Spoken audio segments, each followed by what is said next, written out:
네, 매주 월요일엔 경제 뉴스를 알기 쉽게 전달해드리는 순서고 이분이 준비하고 있습니다. 오늘도 박연미 경제평론가 제 옆에 나와 있습니다. 어서 오십시오. 안녕하세요. 네, 오늘은 CGV 얘기를 한다고 하는데 CGV의 주가가 10,000원 밑으로 떨어졌는데 이게 15년 만이다?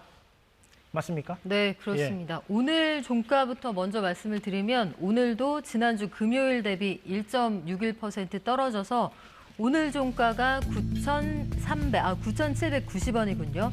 추가로 하락해서 이 가격이 되었는데 지난주 금요일, 그러니까 23일의 주가가 하루 동안 5% 이상 급락해서 9,950원까지 떨어졌습니다. 예. 이 가격이 2008년 10월 이후 15년 만에 가장 낮은 주가인데 왜 그러느냐, 그리고 그 뒤에 깔려있는 얘기는 뭐냐, 오늘은 그걸 준비했습니다. 예, 그 준비하셨다는 그 부분이 핵심이죠. 사실 뭐 특정 기업의 주가를 우리가 뭐 주목을 꼭 해야 될 필요는 없는 거지만 거기 뒤에 어떤 배경이나 혹은 그것이 문화산업에 미치는 어떤 여파라든가 이런 것 때문에 좀 주목이 되는 것 같고 그래서 우리가 오늘 좀 살펴보는 건데 근데 자금 조달 계획을 발표한 다음에 주가 하락세가 이어지고 있다. 이런 보도가 지금 나오고 있는 것 같아요. 이게 자금 조달 계획이 왜 뭐가 문제가 되길래 그렇습니까? 자, CGV라는 회사는 왜 자금이 필요하냐, 거기에서부터 먼저 말씀을 드려야 할 텐데 CGV는 잘 알려져 있는 것처럼 우리나라의 멀티플렉스라는 개념을 처음으로 도입한 회사입니다. 우리나라에 1998년 4월 4일에 강변 테크노마트의 멀티플렉스관을 처음으로 열어서 이른바 멀티플렉스 전성시대를 열었던 그 회사고요. 영화관 하면 떠오르는 대명사이기도 한데 영화 산업이 주춤하고 OTT가 승하면서 이 회사가 급전이 필요한 상황이 많이 늘어났습니다. 그래서 작년에도 전환사채를 발행을 해서 시장에서 4천억 원 정도 급전을 빌렸는데 이것만으로도 감당이 안 돼서 올해 1조 원을 추가로 빌리겠다, 이런 계획을 지난 20일에 밝혔거든요.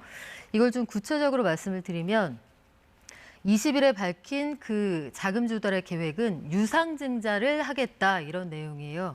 유상증자라는 게 말이 어렵지만 쉽게 말씀을 드리면 그 주식을 추가로 발행을 하고 돈 받고 신주를 추가로 발행하겠다, 이런 내용입니다.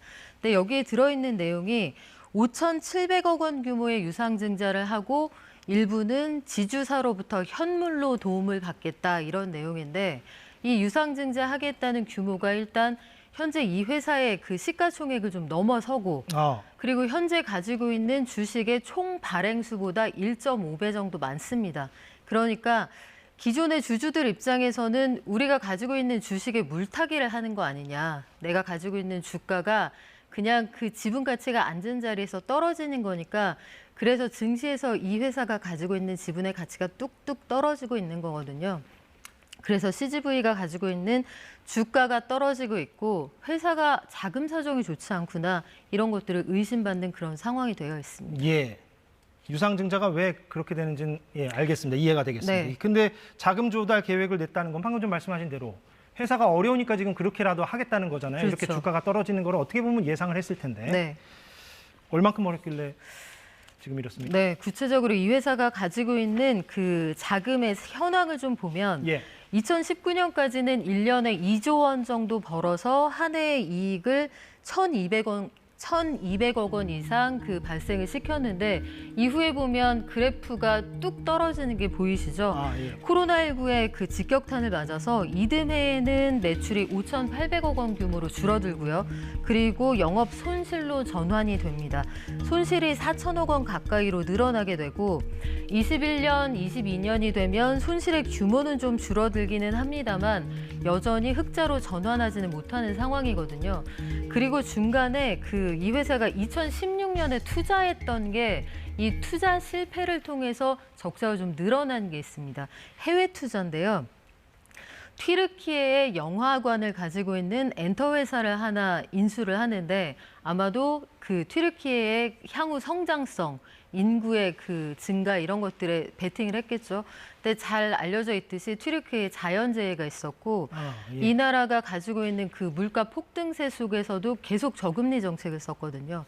돈값이 폭락을 하게 되면서 여기에 투자한 것의 자산 가치가 그냥 급락을 하게 됩니다. 달러하고 비교를 했을 때요. 이런 것들이 복합적으로 작용을 하면서 CGV가 굉장히 자금 사정이 어려워졌고 결국은 다시 한번 시장에서 돈을 꿔야 하는 그런 상황이 됐고 CJ CGV 부채 비율이 한때 1,400% 위로 올라갔는데 올해 3월 기준으로도 900%가 넘는 상황입니다.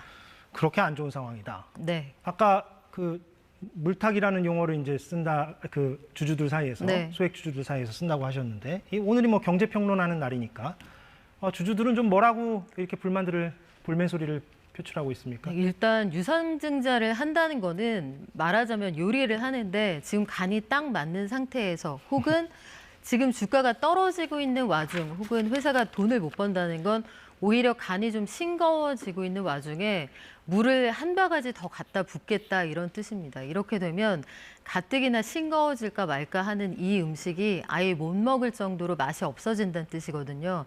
그러면 먼저 제값 내고 이 요리의 값을 치른 내 몫을 내놔라. 주주 입장에서는 충분히 그럴 수 있고 이렇게 되면 급전이 필요해서 돈을 계속 꿔야 하는 이 회사의 주가를 담보할 수 있느냐.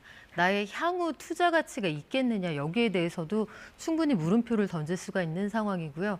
OTT로 손님들을 계속 뺏기고 있으니까 향후의 한국 영화 산업, 멀티플렉스 전반에 대한 물음표, 이 회사의 그 향후 향방이 그것의 어떤 바로미터의 역할을 하기도 합니다. 예, OTT는 이제 넷플릭스 같은 걸 이제 얘기하는데, 그렇죠. 소액 주주들도 그렇고, 그런데 증권사의 고심도 깊어지고 있다? 그건 무슨 말입니까? 네, 증권사들의 경우에는 전환사채 같은 것들을 발행할 때 주관사를 정하면 그 회사가 수수료 수입 같은 것들을 챙기게 되거든요. 그러면 그 대기업들과의 관계를 잘 맺을 수밖에 없는 그런 위치에 있습니다. 근데 작년에 CJ CGV가 급전이 필요해서 그 자본시장에서 전환사채를 발행을 했는데 전환사채라는 건 이겁니다. 채권으로 발행을 하지만 특정한 요건이 되면 주식으로 변신할 수 있는 그런 채권이거든요. 이걸 4천억 원어치 발행하겠다라고 했는데 시장에서 300억 원어치밖에 안 팔렸습니다. 나머지 3,700억 원어치를 증권사들이 떠안았는데 이렇게 되면은 그 소액의 이자 수입 이외에 주식으로 바꿀 수 있는 권한을 행사하기가 어려워져요. 그때보다 주가가 떨어졌거든요. 그러면 증권사들 입장에서는 이걸 주식으로 바꿀 수도 없고 전환사채의 경우에는 통상 이자율이 다른 채권보다 낮기 때문에 이걸 바꾸기도 어렵고 그리고 이자를 더 받을 수도 없으니 소가리를 하고 있다. 그런데 향후에 CJ CGV의 주가가 더 오를 가능성이 현재로서 요원해 보이니 이걸 어떻게 해야 하느냐, 그 소가리를 하고 있다 이런 이야기들이 나오는 겁니다. 그걸 떠안으면 그걸 어떻게 처분할 수가 없고 본인이 갖고 있어야 되나 보죠? 처분을 하려면 본인이 인수한 가격보다 더 싸게 할인해서 판매를 해야겠죠. 예. 그리고 여기서 이제 조건이 이게 아마 30년 만기로 되어 있던 걸로 기억을 하는데 그걸 30년 동안 가지고 있을 수는 없을 테고 누군가에게 매각을 하려면 덤핑을 해야 될 텐데 그럼 손해가 더 커지겠죠. 근데 아까 그 튀르키예 사업 얘기를 하셨는데. 네.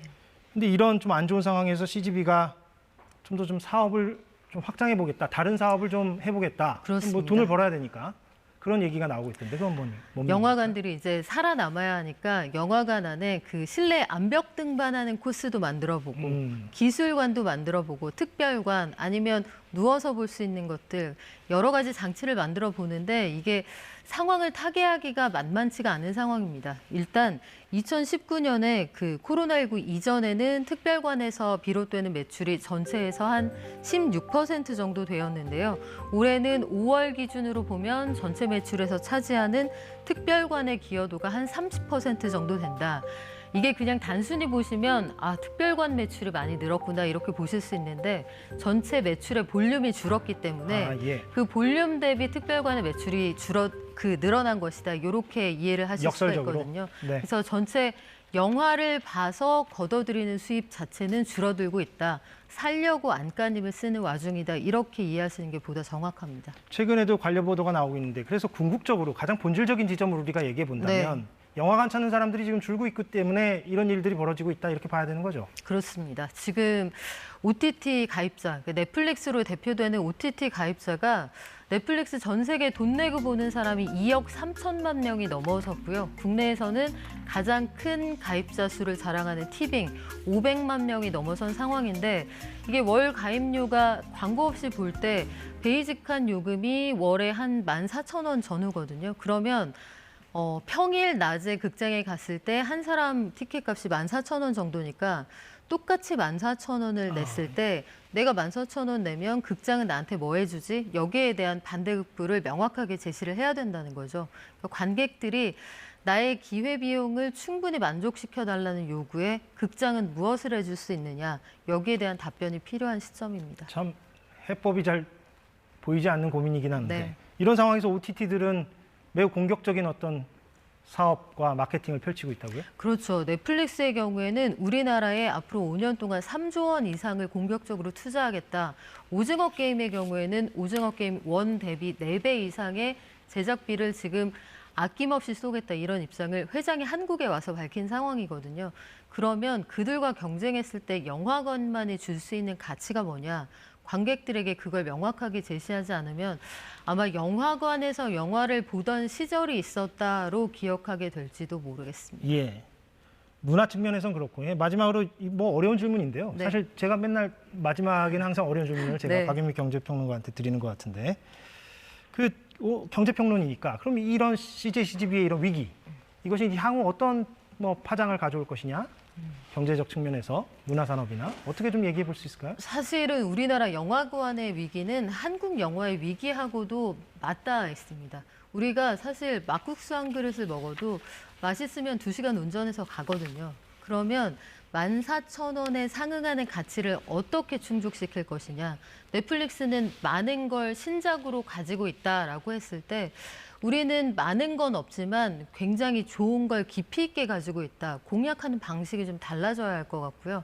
극장이 그동안 너무 비싸게 받은 건 아닌지, 뭐 팝콘, 콜라 뭐 이런 것들에 대한 논란도 항상 있었고, 그게 굳이 공정위까지 나서고 나서야 외부 음식 반입이 가능해진 그런 과정들도 있었잖아요. 그러니까 멀티플렉스가 그동안 가지고 있었던 폭리에 대한 소비자들의 질문, 이런 것들에 대해도 답할 필요가 있겠죠. 알겠습니다. 예. 좀 어려운 부분이 많네요. 네. 예. 한국 영화도 위기라고 볼 수도 있겠고. 예. 알겠습니다. 박영미 경제평론가였습니다. 고맙습니다. 네, 사사건건 오늘 여기까지 하겠습니다. 내일 오후 4시에 돌아오겠습니다. 고맙습니다.